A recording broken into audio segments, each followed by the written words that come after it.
नमस्कार शेतकरी मित्रांनो, माझी शेती या यूट्यूब चॅनलवर आपलं सर्वांचं सहर्ष स्वागत.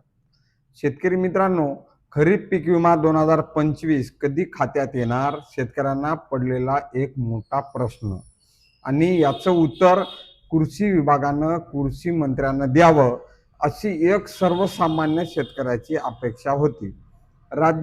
आज राज्याच्या कृषी मंत्र्याच्या माध्यमातून हाच पीक विमा वितरित कधी केला जाणार किंवा यांच्यामध्ये वितरणामध्ये काय समस्या आहे याच्याबद्दल उत्तर दिलेलं आहे. परंतु उत्तर दिल्यानंतर पुन्हा एकदा केंद्र सरकार, राज्य सरकार असा एक गोल सर्कल वर्तुळ बनताना दिसत आहे आणि यांच्या संदर्भातील काही महत्त्वाचा अपडेट आज आपण जाणून घेण्याचा प्रयत्न करणार आहोत.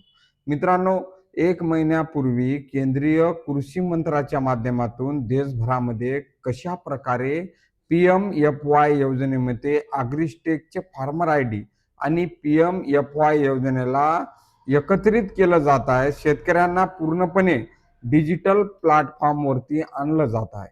पीक विमा योजनेचा लाभ कशा प्रकारे अधिक दिला जातोय आणि हा लवकरात लवकर लाभ मिळवण्यासाठी केंद्र शासन कशा प्रकारे कटिबद्ध आहे याची माहिती दिली. किती लाख शेतकरी, किती हजार कोटीचं वाटप केलं जात आहे याच्याबद्दल माहिती दिली. पीक विमा कंपनीने पीक विमा वाटप करायला उशीर केला तर दंड लावणार, राज्य सरकारने निधी द्यायला उशीर केला तर दंड लावणार याच्याबद्दल माहिती दिली. आणि आता याच्यानंतर पुढे आता राज्य सरकारकडून याच्या संदर्भात काय उत्तर येतंय हे सुद्धा या ठिकाणी सर्वांना अपेक्षित होतं. जिल्ह्यातील काही शेतकऱ्यांच्या गटाच्या माध्यमातून आज कृषी मंत्र्यांनी भेट घेतलेली आहे. नाशिकचा रिंग रोड असेल किंवा इतर जे काही शेतकऱ्याचे प्रश्न आहेत हे प्रश्न त्या ठिकाणी मांडण्यात आले आणि याच वेळी पत्रकाराच्या माध्यमातून विचारलेल्या प्रश्नाला उत्तर देत असताना राज्याच्या कृषी मंत्र्याच्या माध्यमातून शेतकऱ्यांना डिसेंबर-जानेवारीमध्ये पीक विमा मिळणं अपेक्षित होतं. परंतु केंद्र सरकारच्या PM-FYच्या पोर्टलवर काहीतरी तांत्रिक अडचणी असल्यामुळे पीक विम्याच्या वितरणामध्ये उशीर होत आहे, अशा प्रकारची माहिती दिली. केंद्र शासनाचा निधी वितरित करण्यात आला आहे, राज्य शासनाचा निधी वितरित करण्यात आला आहे, शेतकऱ्यांचा निधी वितरित करण्यात आलेला आहे, परंतु तांत्रिक अडचणी असल्यामुळे हा पीक विमा वाटप करण्यात येत नाही, अशा प्रकारची माहिती त्यांच्या माध्यमातून देण्यात आली.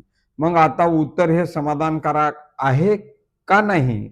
2 ते 3 दिवसापूर्वी उत्तर प्रदेशचे मुख्यमंत्री योगी आदित्यनाथ साहेब यांच्या माध्यमातून DBTच्या माध्यमातून उत्तर प्रदेशमधील शेतकऱ्यांना पीक विम्याचे वितरण करण्यात आले.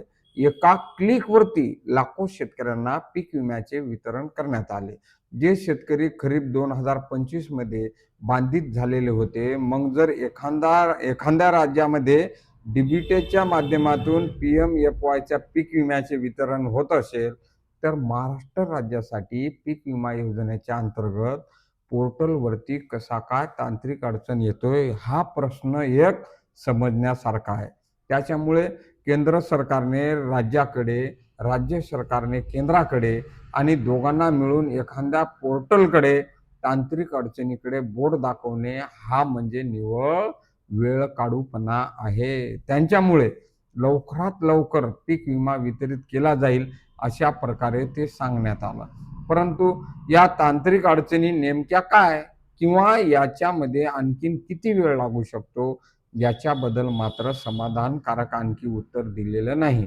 आशा करूयात आता लवकरात लवकर म्हणजे आता हे अर्थसंकल्पीय अधिवेशन चालू आहे, याच्यामध्ये आणखीन जर प्रश्न विचारलं गेलं, आणखीन जर त्यांच्यावर आवाज उठवला गेला तर लवकरात लवकर हा वितरित केला जाऊ शकतो.